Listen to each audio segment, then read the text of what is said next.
الله الله يا ربي الله الله ومن قلبي علي توضى كده مني الها صلى الفجر ولف في مصر وحواليها الله الله على الأزهر الله الله الله أكبر أم الدنيا كمان واكتر لو قلت اوصفها انا مش هنصفها واكفيها الله الله يا رايحين على مصر مين يبعت سلامي في كلمتين يا أهل الله مشتاق لناسها Hari program mo kono ba sati program mo politi don ara tuli afi jamaah ko joli ara tongali e mari portumo de ledo fi formation Pedro Kandal fi no bureau kolirta bureau sukabe joli en formation non ko DSPG Gouverneur chargé de votre formation. Donnez un DSPG donc éviter le main. Pour rendre le main. Et là, le président, M. Mohamed Lamine Diallo, pour le rendez-vous. Monsieur, présentez-vous s'il vous plaît. Je travaille avec M. Ibrahim Asso. Présentez-vous s'il vous plaît, monsieur. Nous avons regardé comme monsieur Mamadou Salou Diallo. Bon, Diallo, on va mettre car bureau Jean, président CDL général, là, je suis là tout. Présentez-vous s'il vous plaît.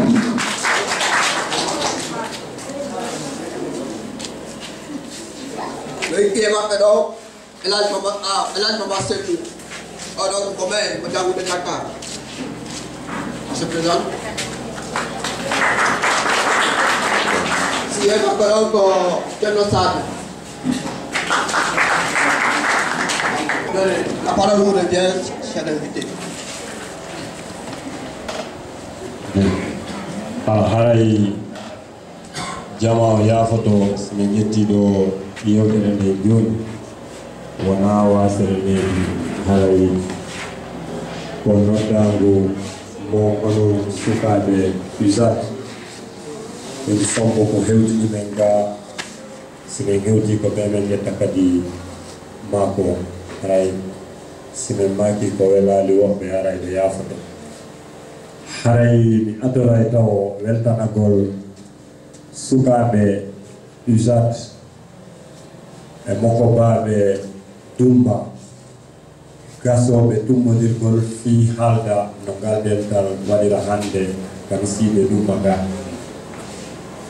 haray ɗo yo formation o fuɗɗo joni wono indirano haray mi ɓurtay taw toragol en accen sembinen aden men goto ide wondi nder ga haray no tawa e komin halfina kame yaari wo kala ko tawi yeesojo ardinaɗo mojoɓere ma nokkure hara ko sonnajo ino tawa saria leydi ndi ino newnani kala structure jeeyaɗo e laamu laguinego sembingol fiiɗo e nanodiral gouvernement ji pays ji ɗi e Nations Unies hayde wondi ga e sonnajo ko kankoni ko laami AJDR ɗum ko association laaba 3 o président acci hakke geloɗon fowtinon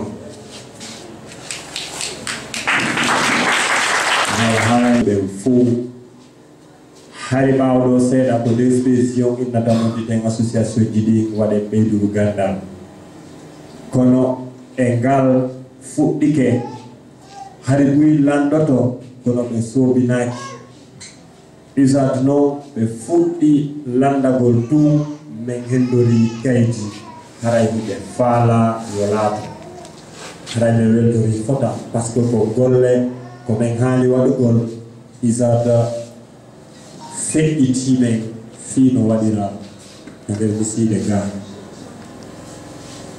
haray min anditana kadi président keso usat ɗum ko monsieur Ba Dalhatu gila ɓe hewti ɗo ɓe ala dirgol takko halfaɓe sukaɓe ɓe hiɓe ɓuri men gandal hiɓe ɓuri men moyen hiɓe ɓuri men ngari kono hiɓe anditude ko inna ko nde Modiobere ɗo woni ko ardi sukaɓe e nder sous préfecture o donc ko sembingol ɗum ɓe woni e atorgol donc haray e inde DSPJ on fou haray ɓe weltanama fota kamɓe monsieur Talatou e membre ɓe bureau usadon fou e kala wonɗo e miijagol ma e gerugol fiyo usadon yaaro yeeso e inde DSPJ donc direction sous-préfectorale de la jeunesse de Timbi Madina mais innata ngal dental ngal usat fokkintinani ɗo hande udditama e hoore jam.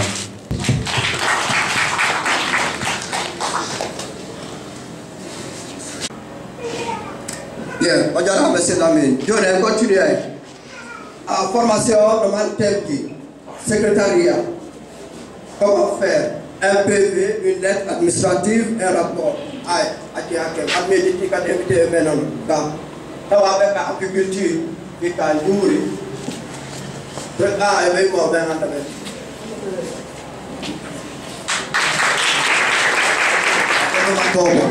je vais le groupement remote et utile la fille remote. Je vais le présenter. Je vais le présenter. Doni, je veux te garder un moment américain.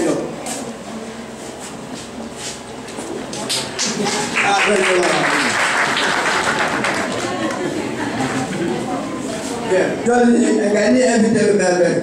Regardez tel qui, à nous foutre quel est le secrétariat. Secrétariat, comment faire un PV, une lettre administrative et un rapport. Ce qui dit donc, termine tout le chargé à l'organisation. Quel est son rôle? Un exemple pratique sur l'organisation d'un événement, ce qu'il faut avant, pendant et après l'événement. Les relations extérieures et la communication. Quels sont les outils et l'importance? La ressource humaine et financière. Comment les mobiliser et comment les gérer? Que doit être le rôle de la présidence, le bureau exécutif, l'assemblée générale, le commissariat au compte dans une association? Joni en fotani ko kaluka pula wonde e walude ne joni ara eden fuɗɗade golle ɗe tawde noon ko tumbidiri en ɗo kon ko hurnande association. Joni noon sen nani no inne association ɗum ko Modiobere. Nde Modiobere noon haray buye men hino falti ko honɗum innete Modiobere. Joni noon Modiobere nden iɗen hani andude taw ko honɗum woni Modiobere. Ɓay ko Modiobere doddi en ɗo. Ɗo noon si en wattanila no windi ɗo e Luka Porto Union des jeunes et amis pour le développement de Dumba. Ɗum haray no woni ko firi ko tamodiral sukaɓe e yiɓɓe e sukaɓe fi ɓantal Dumba. Mana haray ko Modiobere sukaɓe ko e jaatigiɓe mum ma weddiɓe mum weddiɓe Dumba fi ɓantal Dumba. Joni noon Modiobere nden hino jumla mana no raɓɓinɗina se inni ɗum ɗo union des jeunes et amis pour le développement de Dumba haray no juuti ɓe hawtiti ɗum ɓe winni UJAD. Joni noon UJAD noddi en ɓe falama yen waɗu ɓanginal humpiten awa jama on e ardiɓe nde Modiobere nden haray golleji maɓɓe ɗin ko honno woni e yaaro. Kono si tawi en landike noon joni jama on ko honɗum woni association ko honɗum woni Modiobere. Lantaji ni haray ɓuyno ga hino andi ko honɗum woni Modiobere kono en ɓeyditay tun. Modiobere ko wiɗen ko jama hawtuɓe miijo hawtuɓe faale hawtuɓe ande e maapa woni joomu goto ko motodiral ɓe ɗon tippude e sariyaji fi laatingol golleji ko ɓe yeeɗi ko ɗum woni moƴoɓe. joni noon mbawi gandi ko woni association. Association kadi wawata ɓantade ma ɓantude ka muɗum tawa tigi tigi on o mara ardo. En anday kadi ko ɗum woni ardo e nder o moƴoɓe. Ardo gon no inna ko honno o association wona e nawrede yeeso ma hoore heɓo. Hoore nden tun kadi si heɓike aray ma koyɗe e juuɗe e reedu e piiji fof heɓo ko tawata waway darnude o association ha o kelɗa ha o wawa laatinde golleji o association on eɓɓi ko. Joni noon si tawi woni ardo gon innama yo wole fi mum ko ɗum ineten kaluka porto structure d'une association. Tigi tigi on ɗo haray tele ka structure association on haray association ko ɗum ɗo duwa heɓude taho. Joni noon en andi ko ɗo woni structure association ko bureau exécutif on kañum e assemblée générale.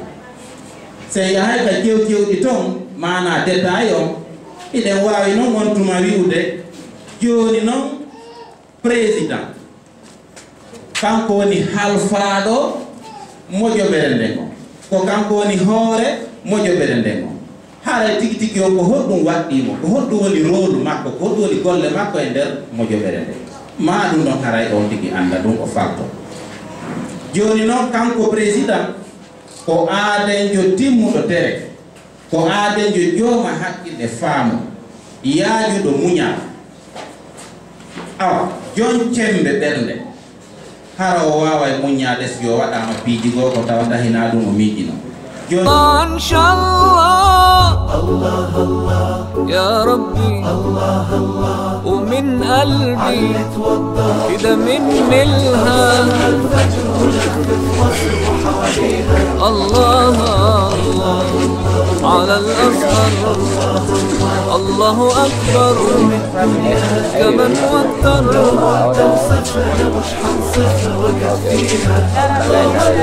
مصر اللي زارها الخليل سيدنا إبراهيم jettiɗo yewtere nde haray nandude Allah ma wasire ni ko tawde ko sukaɓe nodditi laamu ngu sukaɓe ɓe nodditi laamu ngu haray sariya no wawi newnangol ardiɗo sukaɓe ƴettigol yewtere nde haray na yewitagol mawɓe ɓe. Haray ko macce hakke men présente na taw seeni ɓeɓe si watte mako e karaji mawɓe men ɓe tolnana en yeesoɓe men ɓe. Haray no ardi délégation mo tinnuɗen ɗo kamɓe sous-préfet timɓe Madina o ɗum ko monsieur Amadou Paté Diallo.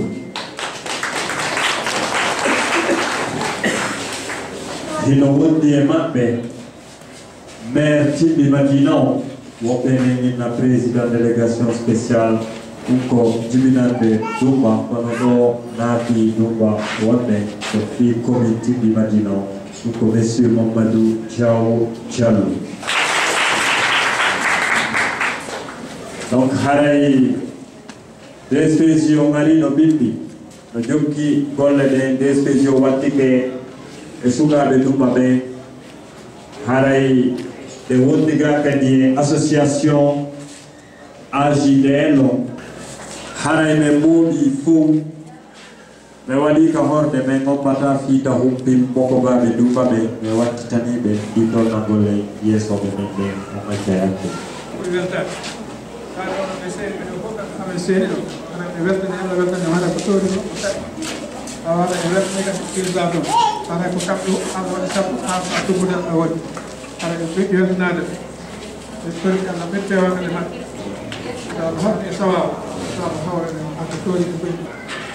Harane wattitanay ɗum ɗon monsieur Ibrahima Sow wonuɓe kadi SPJ fi humpitagolle yeesoɓe golle waɗaɓe ɗen gila weeti inde Ujada Dumba.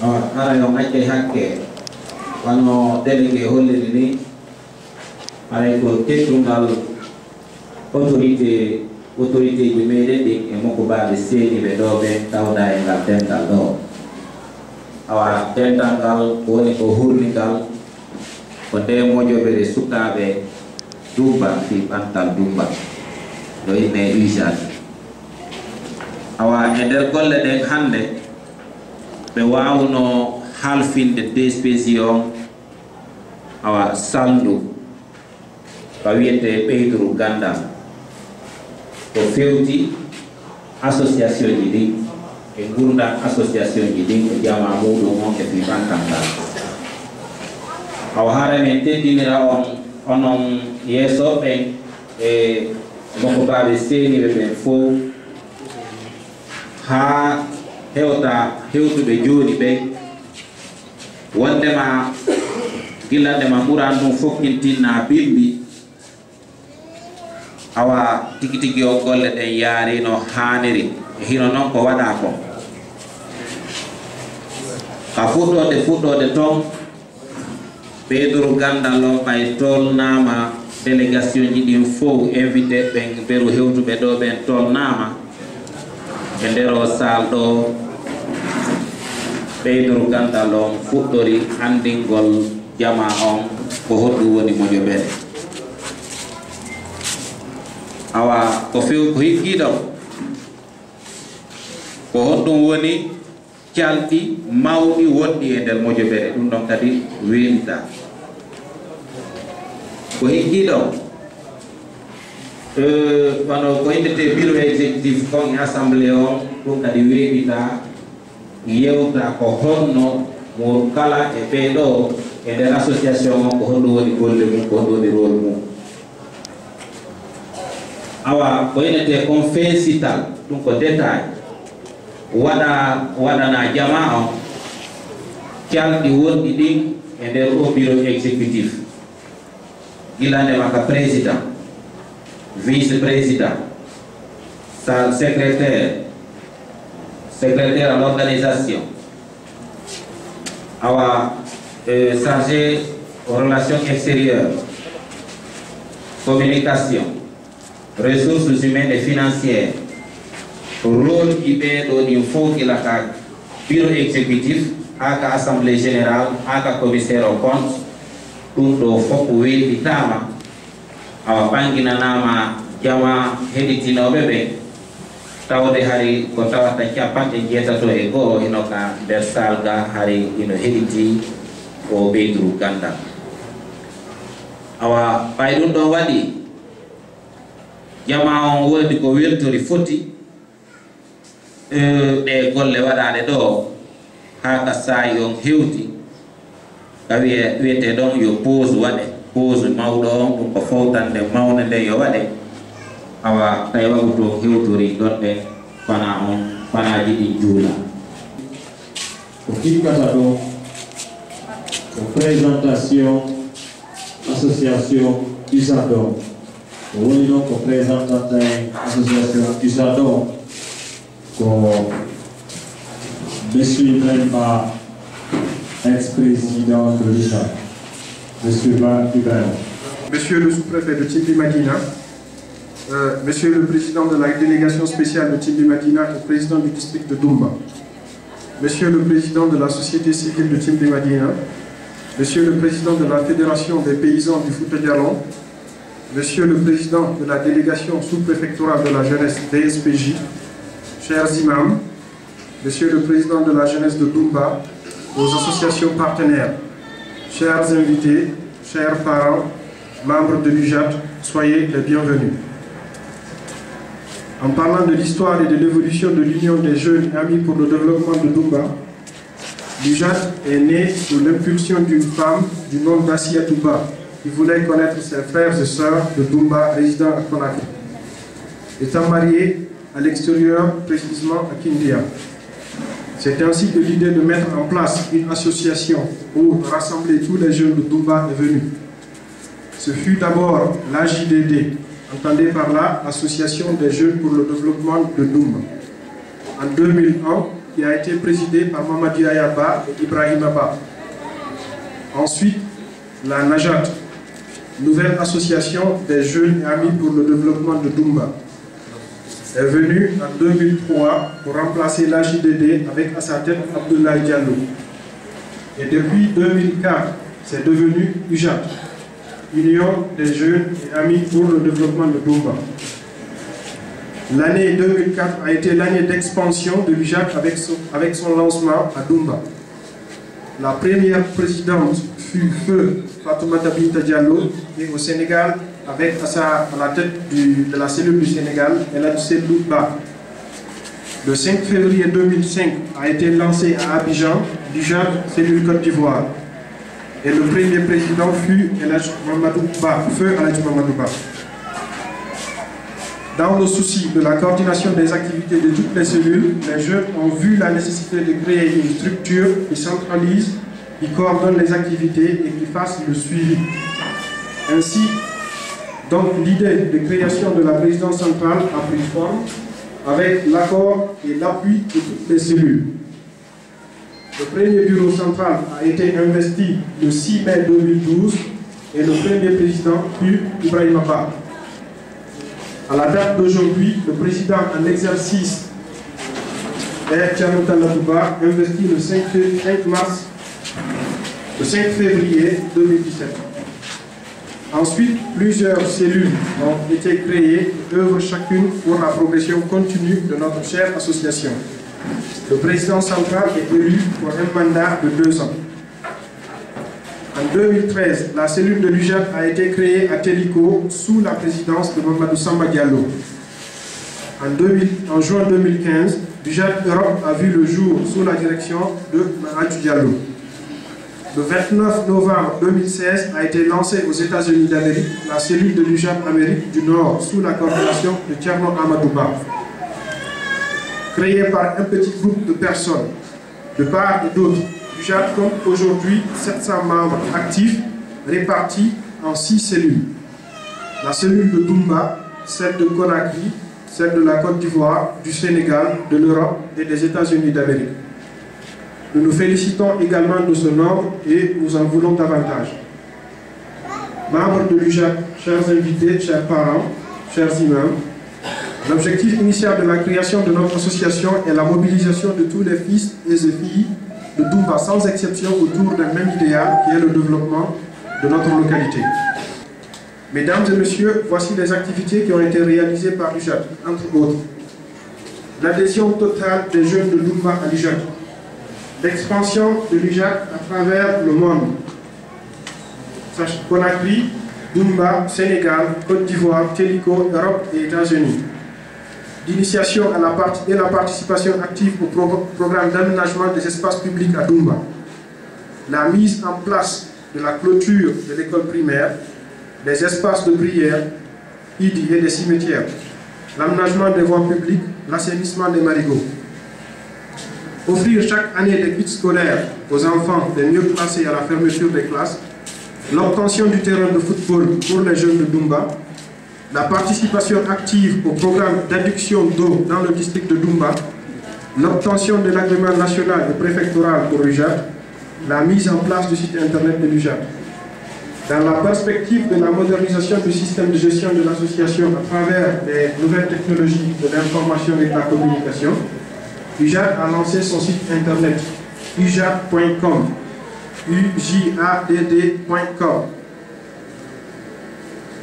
pour regrouper ainsi toutes les informations de l'association et pour faire connaître l'UJAT à travers le monde.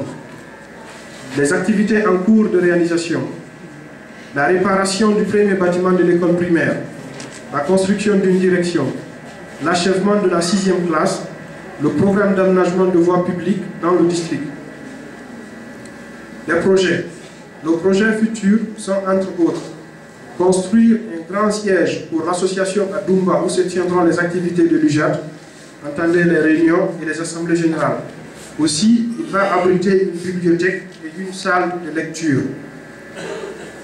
Relancer l'UJAT dans tous les secteurs de Doumba par des cellules de proximité pour chaque secteur. Créer des cellules de l'UJAD au Libéria et en Afrique centrale.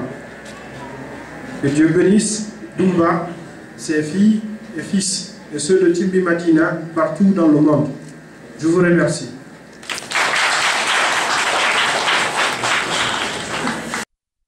الله الله يا ربي الله الله ومن قلبي علي توضى كده مني الها Enjarni kadi président société civile en Timbi Madina. Enjarni kadi président délégation sous-préfectorat de la jeunesse on DSPJ on. Enjarni kadi président fédération paysan e kala hoɓɓe men iwruɓe kenɓe woɗɗude. Enjarni kadi imamuɓe men ɓen. Enjarni mokobaɓe men ɓen. Haray enjarni kadi membre IJAD ɓen fof. Haray ɗen innaɓe ko saɗi ko dooli. Haray ɗen weltori ari maɓɓe on ɓe acciti occupation ji koɓe mari ɗon kono ɓe tawdama e men ɗo fi ɓurtugol en sembingol. Haray ɓe jarama haray ɓe weltaniɓe mourade moƴƴuɗo. Si feƴƴi ɗon haray ko enen yo membre IJAD ko wanno organise ɗen de jonde ɗo fi ɓeyɗiɗagol ko yowdiri e fi gérugol association ko fi andugol en gérude association men on est ce que kono wonde e gérirde noon association doit gérirde joni haray en ɓurti famude haray koye laawol moƴƴolngol wonɗen haray en toyi fof ɓurtugol wakkilagol ɓurtugol engagagol ɓurtugol jogodirgol par ce que ko si en jogodiri wawen réalisede projet ji jani ko marɗe waɗugol kon ay noon haray no humpito ɗon ɗo ni joni haray ɓe mari projet ji jani haray koye ɓurtu wakkilade e kende ɗen fof haray ɗen encourage kadi sukaɓe fanɗuɓe duuɓi ɓen ɓe ɓurtu toujours naatugol ko ɓennata kon ka bureau exécutif ji a bureau ji fiyo ɓe wawa eltade ɓe heɓa expérience par ce que yen andu si woni neebiɗo seeɗa ko enen ardata ka bureau ɗo ko enen gérata association o ko enen kadi hikkoyto yeeso no gasa sengo Timbi Madina o e sengo Guinée on e aduna on fuu haray ko gila ɗo nawri yeeso ɓuraten fuɗɗoten daranade on mission addiɗo en ɗo haray sengo kadi hoore ɓen Dumba ɗo kono laamu ɗum ka sengo diina ka sengo dawla ɗen ɓurtaɓe toujours jarnugol weltanoɓe par ce que iɗen anndi si association men on no fewdori ni ko par ce que kamɓe tigi ɓe soutenir en ɓe sembini en e kende ɗen fof na Dumba ɗo ɗum na Conakry ɗum kende ɗen fof ko par ce que ɓe sembini en si wawɗen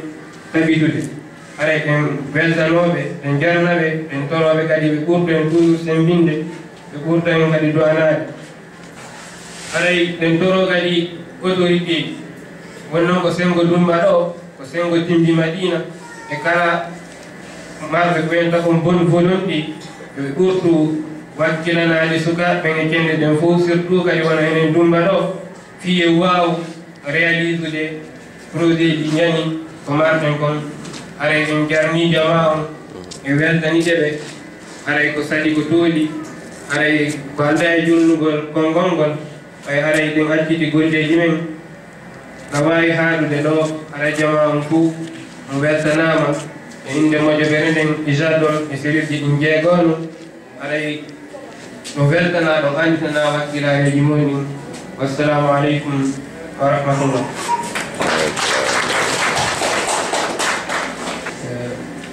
Président de SPJ on weltanama fota fota haray minen kadi min weltike fota fota ɓeyda no holliri noon si a yii a toti goɗɗum saayi goo hara ko onon puɗɗi yahoyi ha heeɓi calɗi ɓuyi heeɓi calɗi sekkuɗi sembuɗi remi ɓuyi haray on tigi ko weltare wattata ɗon kono ɗum fof koye barkiji du'aji mawɓe men ɗen haray ɓiɓɓe Timbi Madina ka yaari wo ka yaari jokkerel nanden no yeeso haray mi weltanike o association ɗo fota fota e kala moƴoɓe wonɓe Timbi Madina e kala ngal nantodiral e wongal e Timbi Madina hari law ko agetima to woduno hari association goto woduno Timbi Madina ko on fuɗɗorno kono yahi joni ha tawi association ji ɗin district kala e no mari association monanaɗo fi tambidagol ka muɗum wallito mawɓe mum e kotiraɓe mum fi no nokkureji men ɗin no hentora no nanodirire e no pantal ngal ɓeydora haray e yetti Allah e ko tawni en ɗum e ko walliti en ɗum ndewnani en ɗum e haray sukaɓe ɓen ɓe jokki laawi ɗin laawi no moƴƴiri haray e weltanike ɓe fota fota ɓayta no ɓe holliri ni ka programme maɓɓe ko si a faami goɗɗum si anda ko honno yarata haray buy noon naata e ɗum e association ji ɗin e fuɗɗora doy doy yahoya ha ɓurta faamude ko honno ka kala wonirta donc wono ɓe waɗiri ndu ɓeyduru gandal ɗo ni haray meɗen yeeɗi siko ndu ɓeyduru gandal ɗo yo yaw e association ji Timbi Madina ɗin fof haray ɗum men fewta délégation sous préfectoral la jeunesse on ɓe ndaara ko honno o expérience mo IJAD heɓani en ɗo ko honno moodi e ɗiya association ji fof kadi faamirta ngu faamu ɗo ɓayta ko si a faami goɗɗum si annda tigi tigi ko honno huwtorta e ko honno golle ɗen yarata yeeso joni noon ka société civile kadi no holde ɗon naane ni e haray ko sukaaɓe hannde ɓen woroyta mawɓe janngo minen min fuɗɗorno minen kadi komin ɓaydu e ɗi association ji haa jooni min wonti neɓata hakkundeɓe e mum donc haray men e welti fota yimgol min yeraɓe amen ɓe no hewti ka hewti ɗon e haray yo Allah ɓurde moƴƴinande e junna balɗe ɗe e yo Allah hennu yaafo ɓe ardiɓe ɗo ɓayta ka discours momi nani ɗo e président ɓe ardinoɓe buy e section ji ɗin woɓɓe maɓɓe hikki e yeeso haray Allah yetta en tawroɓe hersa yo Allah hinnu ɓe yaafoɓe e okkora ɓe aljanna maɓɓe haray mi wettani ko on fota fota e yetti Allah subhanahu wa taala o hawtodiri en ɗo e fe o jokkiri en ɗan e fi ɓamtal nokkure men nden e fi ɓamtal Timbi Madina haray komin yetti Allah o min fanɗi komin weltani o wo min fanɗi mi ala ɗo piiji buyɗi mi yewta maaka men mi yewta haray e inde délégation spécial e wondude président district haray ko ande wotere ko wele wele woto haray ko konkuɗi ma yewɗi ɗo ɗi haray e wawata wadde yewtereji ɗin ɗo joni ha joni haray wadde fof yewtere wotere haray tigui tigui on sukaɓe ɓen ko yettude Allah e woni joom haqqillaji mawɗi e woni jooma pehe mawɗo haray ɓe gollitiri gande neɗɗo mo anndanɗa hoorema o ala faamu hay nokko o fokkita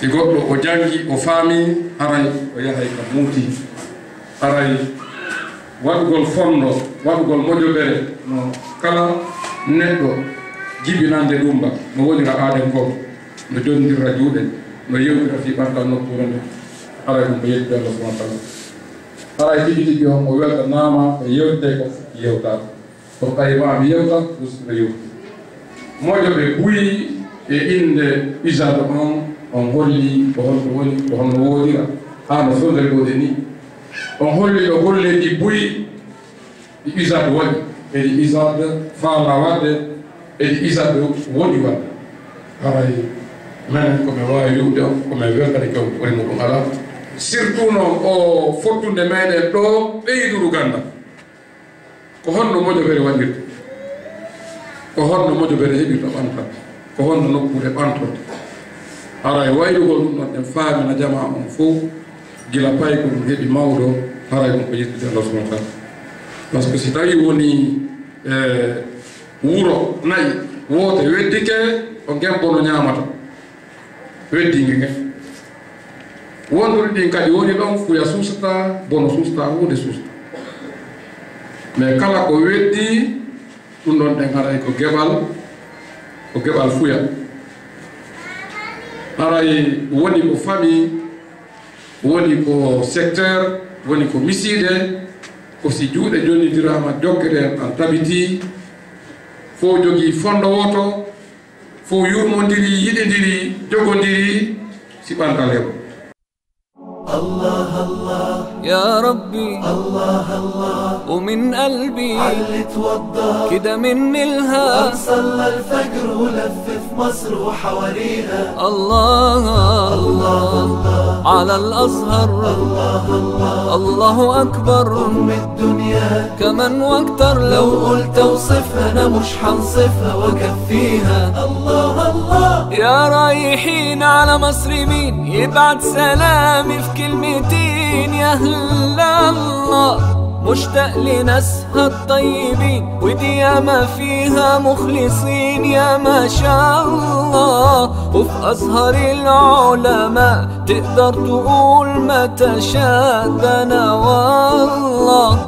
بدعي لهم رب السما وقولوا امين ان شاء الله ان شاء الله الله الله يا ربي الله الله ومن قلبي علي توضى كده من الها صلى الفجر ولف في مصر وحواليها الله الله على الأزهر الله الله الله أكبر أم الدنيا كمان واكتر لو قلت اوصفها انا مش هنصفها واكفيها الله الله مصر اللي زارها الخليل سيدنا ابراهيم ونهار وليل مشي فيها استجاب رب العباد لما دعاه موسى الكليم عاش فيها والسيدة العذراء اجتازت الصحراء خطويها واللي كبر على أرضها يوسف نبي وصديق وحماها الله الله يا ربي الله الله ومن قلبي علي توضى كده من الها صلى الفجر ولف في مصر وحواليها